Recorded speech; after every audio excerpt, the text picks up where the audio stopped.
అంబేద్కర్ కోనసీమ జిల్లాలో ఈ నెల 4న జరిగిన చిన్నారి రంజిత అనుమానాస్పద మృతి కేసులో మిస్టరీ వీడింది. పోస్ట్మార్టం ఫోరెన్సిక్ నివేదిక ఆధారంగా చిన్నారిది హత్యగా నిర్ధారించారు. చిన్నారి రంజితను హత్య చేసింది శ్రీను అని తేల్చారు. రంజిత వాళ్లుంటున్న ఇంటి కింది ఫ్లోర్లో ఇంటర్నెట్ షాప్ నిర్వహిస్తున్న కోటి అనే యువకుడి దగ్గరకు తరచూ శ్రీను వచ్చేవాడు. అలా రంజిత తల్లి సునీతతోనూ శ్రీనుకు పరిచయం ఏర్పడింది. తానింట్లో లేని సమయంలో తన కూతురికి అవసరమైన ఐటమ్స్ తెచ్చివ్వమని సునీత చెప్పారు. శ్రీనుకి ఆర్థిక ఇబ్బందులు ఎక్కువగా ఉండడంతో సునీత ఇంట్లో దొంగతనం చేయాలని స్కెచ్ వేశాడు. ఈ నెల 4న రంజితను ఇంట్లో ఉంచి కాకినాడకు వెళ్ళింది తల్లి సునీత. ఆమె ఇంట్లో లేదని తెలుసుకున్న శ్రీను దొంగతనం చేయాలని నిర్ణయించుకున్నాడు. ఇంట్లోకి వచ్చిన శ్రీనుని ప్రశ్నించింది రంజిత. ఫ్యాన్ రిపేర్ చేయమని మీ అమ్మ చెప్పిందని నమ్మించాలని చూశాడు. అయితే అమ్మకు ఫోన్ చేసి అడుగుతానంది చిన్నారి రంజిత.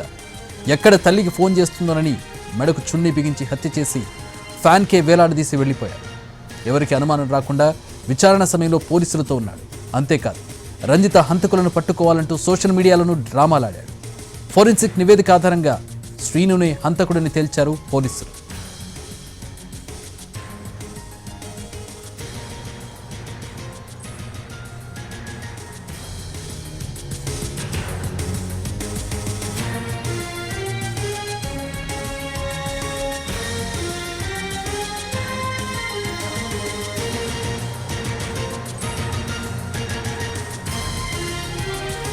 అంబేద్కర్ కోనసీమ జిల్లాలో ఈ నెల 4న చిన్నారి రంజిత అనుమానాస్పద స్థితిలో మృతి చెందింది. ప్రస్తుతం ఆ కేసు మిస్టరీ వీడిపోయింది.